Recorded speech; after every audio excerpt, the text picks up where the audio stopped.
नमस्ते प्यारे बच्चों, आज अपन पढ़ेंगे बायोकेमिस्ट्री का 4th पार्ट है और इसमें पढ़ेंगे लिपिड। लिपिड का मतलब वसा। वसा के बारे में पढ़ेंगे प्यारे बच्चों। तो यहाँ देखिए वसा की बात करें अपन। सबसे पहले वसा क्या होती है, किस प्रकार से वसा, देखो आपको पता होगा सजीवों में ऊष्मारोधी और उसको जैविक सुरक्षा प्रदान करने के लिए एक वसा होती है। क्या होता है इसका, देखिए जैविक कोशिका में पाए जाने वाले कार्बनिक पदार्थ जो स्पर्श करने में चिकने होते हैं, जल में अविलेय होते हैं, अध्रुवीय कार्बनिक विलायक जैसे ईथर है, क्लोरोफॉर्म है, बेंजीन आदि में विलय होते हैं, उन्हें लिपिड कहा जाता है। कि वे जैव कोशिका में पाए जाने वाले कार्बनिक पदार्थ जिसको स्पर्श करने पर चिकने होते हैं, जल में विलय करने पर अविलेय होते हैं, जबकि जल में अविलेय जबकि कार्बनिक विलायक जैसे ईथर है, क्लोरोफॉर्म है, बेंजीन है, उनमें विलय होते हैं, उन्हें लिपिड कहते हैं। क्या कहते हैं? लिपिड कहते हैं। लिपिड शब्द ग्रीक भाषा के लिपोस से लिया गया है। लिपोस से लिया गया है जिसका अर्थ होता है फेट। फेट का अर्थ होता है वसा। तो ग्रीक भाषा जो लिपिड शब्द है वो कौन सी भाषा का शब्द है? ग्रीक भाषा का। किस शब्द से लिया गया है? लिपो से लिया गया है, जिसका अर्थ क्या होता है? फेट या वसा होती है। क्या होती है बेटा? फेट या वसा होती है। अतः इस वर्ग में वसा भी आएगी, तेल, मोम तथा संबंधित पदार्थ आते हैं। कौन से वर्ग में? वसीय अम्ल या लिपिड की बात करें तो इसमें वसा भी आती है, तेल, मोम है या संबंधित पदार्थ आते हैं। ये भोजन के मुख्य घटक होते हैं तथा शरीर को ऊर्जा का मुख्य स्रोत होते हैं। शरीर में ऊर्जा का मुख्य स्रोत होते हैं, भोजन का मुख्य घटक होता है। शरीर को ऊर्जा प्रदान करने के लिए लिपिड या वसा की आवश्यकता होती है। ठीक है, तो ये था। आगे लिपिड की बात करें, लिपिड का वर्गीकरण की बात करें तो लिपिड का वर्गीकरण 3 प्रकार से करते हैं। एक आपका सरल लिपिड होती है, एक होती है संयुक्त लिपिड और एक होती है व्युत्पन्न लिपिड। सरल और संयुक्त से व्युत्पन्न लिपिड बनती है। तो सरल लिपिड, दूसरी संयुक्त लिपिड, तीसरी व्युत्पन्न लिपिड। तो पहले बच्चों चर्चा करते हैं अपन। पहले बात करें तो पहले बात करते हैं सरल लिपिड या समलिपिड की बात करते हैं। सरल लिपिड या समलिपिड की बात करें। सरल लिपिड या समलिपिड क्या होती है? एल्कोहल के साथ वसीय अम्लों के एस्टर होते हैं। ये ऐसी वसा जो एल्कोहल के साथ वसीय अम्लों के साथ क्या करते हैं? एस्टर होते हैं, उसे सरल लिपिड या समलिपिड कहते हैं।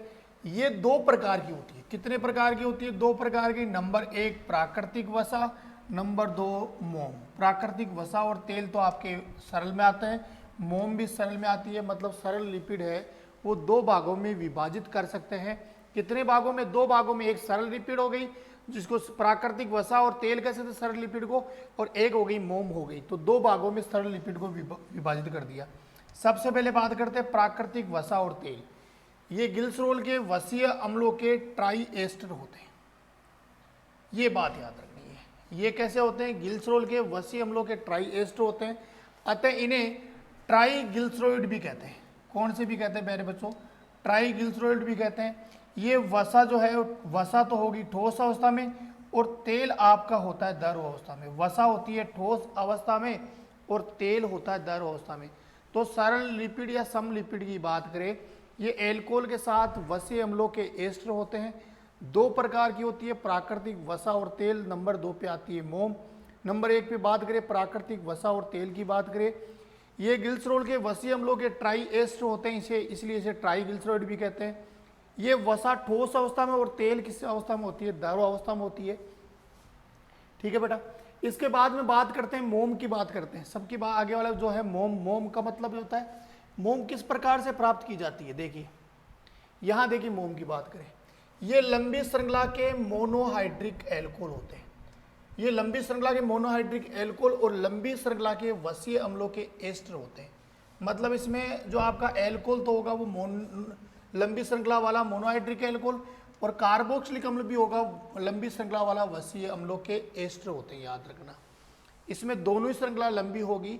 मोनोहाइड्रिक एल्कोहल भी लंबी श्रृंखला वाला होगा और वसीय अम्ल भी लंबी श्रृंखला वाला होगा। इनके गलनांक प्राकृतिक वसाओं से अधिक होता है, जैसे मधुमक्खी का मोम कह सकते हैं। तो इस मोम में मधुमक्खी का मोम आएगा सरल लिपिड की तुलना में, क्योंकि सरल लिपिड 2 प्रकार की थी, प्राकृतिक वसा और तेल, और दूसरी आपकी मोम। अब बात करें अपन संयुक्त लिपिड की। वसा का दूसरा टाइप है संयुक्त लिपिड कह सकते हैं या विषम लिपिड कह सकते हैं। पहले वाला समलिपिड था जो 2 भागों में बटा, प्राकृतिक, वसा और तेल, और दूसरा मोम था। नंबर 2 पे आता है संयुक्त लिपिड जिसे विषम लिपिड भी कहते हैं। ये लिपिड वसा अम्ल, वसा एल्कोहल के अतिरिक्त अन्य समूह भी पाए जाते हैं। मतलब इसमें वसा अम्ल और वसा एल्कोहल के अतिरिक्त अन्य पदार्थ भी पाए जाते हैं, इसलिए इनका नाम संयुक्त रखा, और संयुक्त के आगे लिपिड हो गया तो इसे संयुक्त लिपिड कहा जाता है।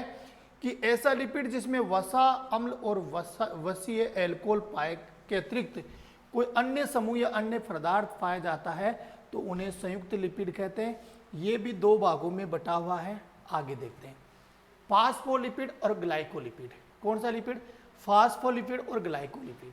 प्यारे बच्चों, फास्फोलिपिड की बात करें और नंबर 2 पे ग्लाइकोलिपिड की बात करें। फास्फोलिपिड में क्या होता है, इसमें वसीय अम्ल और एल्कोहल के अतिरिक्त फास्फोरिक अम्ल होता है और दूसरा नाइट्रोजनी कार्बनिक क्षारक पाया जाता है। तो ये फास्फोलिपिड हो गया। देखो ग्लाइकोलिपिड में क्या होगा, ग्लाइकोलिपिड में ये नहीं पाया जाएगा, ये पाया जाएगा। ग्लाइकोलिपिड की बात चर्चा करेंगे तो उसमें वसा अम्ल एल्कोहल के अतिरिक्त फास्फोरिक अम्ल नहीं पाया जाएगा, जबकि नाइट्रोजनी क्षारक पाया जाएगा। आगे अपन चर्चा कर लेंगे। तो पहले सबसे पहले पढ़ रहे हैं फास्फोलिपिड, क्योंकि संयुक्त लिपिड 2 प्रकार की होगी, फास्फोलिपिड और ग्लाइकोलिपिड की बात कर रहे हैं। तो उनमें सबसे पहले बात कर रहे हैं प्यारे बच्चों फास्फोलिपिड की बात कर रहे हैं। उसमें वसीय अम्ल और एल्कोहल के अतिरिक्त फास्फोरिक अम्ल भी पाया जाएगा और नाइट्रोजनी कार्बन क्षारक भी पाया जाएगा। और प्यारे बच्चों ये किसका निर्माण करते हैं? कोशिका झिल्ली की रचना में मुख्य भाग लेते हैं। नंबर 2 पे आता है ग्लाइकोलिपिड। नंबर 2 पे क्या आता है? ग्लाइकोलिपिड। ये शर्करा के वसीय अम्लों के एस्टर होते हैं। प्यारे बच्चों शर्करा के वसीय अम्लों के एस्टर होते हैं ग्लाइकोलिपिड में, और इनमें नाइट्रोजनी क्षार तो पाया जाता है लेकिन फास्फोरिक अम्ल नहीं पाया जाता। यही अंतर है। ग्लाइकोलिपिड में नाइट्रोजनी क्षार तो पाया जाता है, फास्फोरिक अम्ल नहीं पाया जाएगा, जबकि फास्फोलिपिड में वसा और एल्कोहल के साथ फास्फोरिक अम्ल और नाइट्रोजनी क्षारक पाए जाते थे। इसमें केवल क्या नहीं पाया जाता? फास्फोरिक अम्ल नहीं पाया जाता। ये कहाँ क्या काम करते हैं? मस्तिष्क की बात करें, वक्र की बात करें, यकृत है ये, यकृत की बात करें, श्वेत रक्त कणिकाओं की बात करें, श्वेत रक्त कोशिकाओं की बात करें, आदि में पाए जाते हैं। मस्तिष्क में पाए जाते हैं, किडनी में पाए जाते हैं, यकृत में पाए जाते हैं, श्वेत रक्त कोशिकाओं में भी पाए जाते हैं। कौन से? ग्लाइकोलिपिड। अब नंबर 3 पे आता है व्युत्पन्न लिपिड।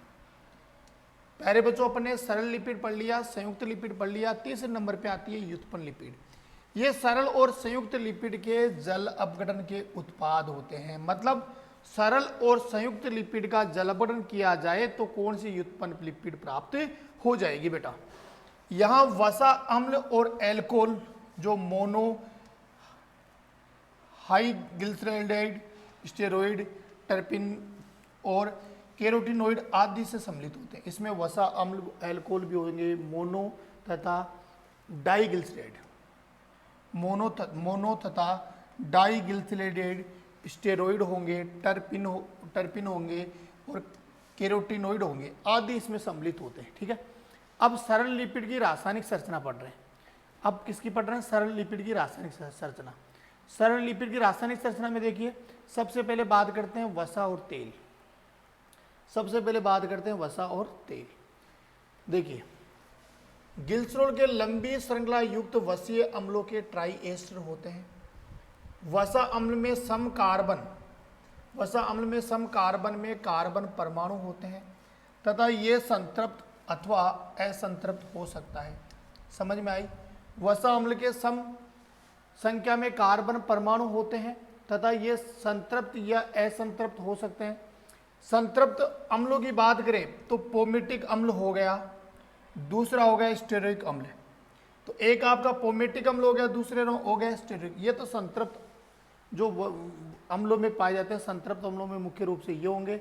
असंतृप्त अम्लों में कौन कौन से होते हैं? ओलिक अम्ल हो गया, लिनोनिक अम्ल हो गया, लिनोलेनिक अम्ल हो गया। देखो ये लिनोनिक अम्ल हो गया और ये एरेकिडोनिक अम्ल अरेकिडोनिक अम्ल, ये हो गए असंतृप्त। संतृप्त असंतृप्त अम्ल हो गए। एक सामान्य ट्राइग्लिसराइड निम्न सूत्र के द्वारा व्यक्त किया जाता है। देखो ट्राइग्लिसराइड की बात करें, उसमें तीनों अम्ल समान भी हो सकते हैं या भिन्न भी हो सकते हैं। वसा संतृप्त, वसा ठोस अवस्था में पाई जाती है। जो वसा होगी, जिनमें संतृप्त वसा पाई जाएगी, वो कौन सी अवस्था में पाई जाएगी? ठोस। जबकि असंतृप्त अम्लों के संपर्क विन्यास के कारण इनका संघनन संकुलन नहीं हो पाता है, इसलिए ये तेल है वो द्रव अवस्था में पाया जाता है। कई बार क्वेश्चन आ जाता है कि वसा ठोस अवस्था में पाई जाती है, जबकि तेल क्या होता है? द्रव अवस्था में पाया जाता है। तो वसा में संतृप्त वसीय अम्ल होते हैं, वसा में संतृप्त वसीय अम्ल होते हैं, अतः वसा ठोस अवस्था में पाई जाती है। ये सही लिखना, वसा है, वसा में संतृप्त अम्ल होते हैं, इसलिए वसा ठोस अवस्था में पाई जाती है। जबकि तेल की बात करें, तेल में असंतृप्त अम्लों के समपक्ष विन्यास के कारण इनका संघनन संकुलन नहीं हो पाता है, इसलिए तेल द्रव अवस्था में पाया जाता है।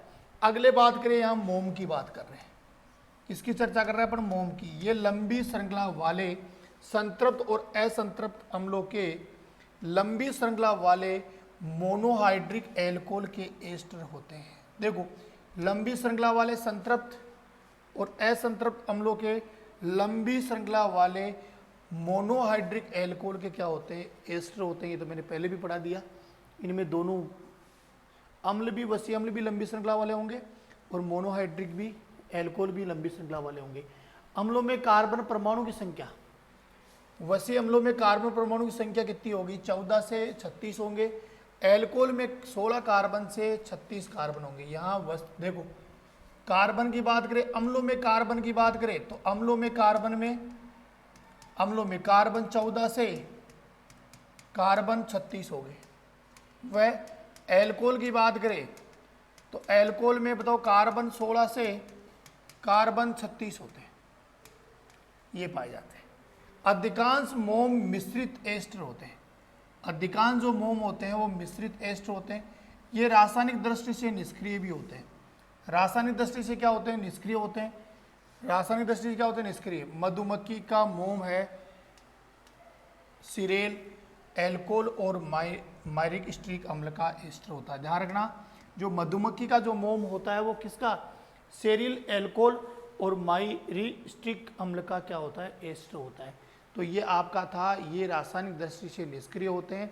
जैसे मधुमक्खी का मोम हो गया, वो किससे बना होता है? सेरिल एल्कोहल से माइस्ट्रिक एल्कोहल का एस्टर होता है। इन दोनों से मिलकर बना होता है। अब आता है लिपिड या वसा का जैविक कार्य। अब जो टॉपिक आ रहा है अपना लिपिड और वसा, जो लिपिड या वसा का जैविक कार्य है। देखो वसा जंतु और वनस्पति कोशिकाओं को संग्रहित भोजन का मुख्य अवयव होता है। जो वसा होती है वो जंतु हो चाहे वनस्पति कोशिकाओं को संग्रहित भोजन का मुख्य अवयव होता है। दूसरा, वसा कोशिकाओं में ऊर्जा के स्रोत होते हैं। वसा है कोशिका में ऊर्जा के मुख्य स्रोत होते हैं। दूसरा, फास्फोलिपिड कोशिका में संरचनात्मक घटक होता है। कोशिकाओं की संरचनात्मक घटक कौन करता है? फास्फोलिपिड। कुछ लिपिड जो होते हैं वो अनेक एंजाइमों को सक्रियण के लिए क्या होते हैं? आवश्यक होते हैं। कुछ लिपिड अनेक ऐसे होते हैं जो कुछ लिपिड अनेक एंजाइमों के सक्रिय के लिए क्या होते हैं? आवश्यक होते हैं। कुछ एंजाइम जो है वो हार्मोन्स है, वो आपके लिपिड के बने होते हैं। ये शरीर के लिए ऊष्मारोधी और यांत्रिक सुरक्षा प्रदान करने का कार्य भी करता है। तो कुल मिलाकर के देखें कि लिपिड जो है वो जंतुओं में और प्राणियों में संग्रहित भोजन होता है, संग्रहित भोजन का मुख्य अवयव होता है। दूसरा, वसा कोशिका में ऊर्जा का मुख्य स्रोत होता है। नंबर 3, फास्फोलिपिड है वो कोशिका की संरचनात्मक घटक का भाग होता है। नंबर 4 की बात करें, कुछ लिपिड अनेक रासायनिक सक्रियणों के लिए क्या होते हैं? आवश्यक होते हैं और ये हार्मोन संश्लेषण में भाग लेते हैं और ये शरीर के लिए ऊष्मारोधी और यांत्रिक सुरक्षा प्रदान करने के लिए भी आवश्यक होती है। तो ये थी आपकी लिपिड या वसा। ठीक है, इसके बाद में चलते हैं, अगला जो वीडियो बनेगा वो बनेगा आपका विटामिन के बारे में। इसकी 2 वीडियो और आएंगे, 2 वीडियो आते ही ये टॉपिक पूरा हो जाएगा। ठीक है, धन्यवाद प्यारे बच्चों।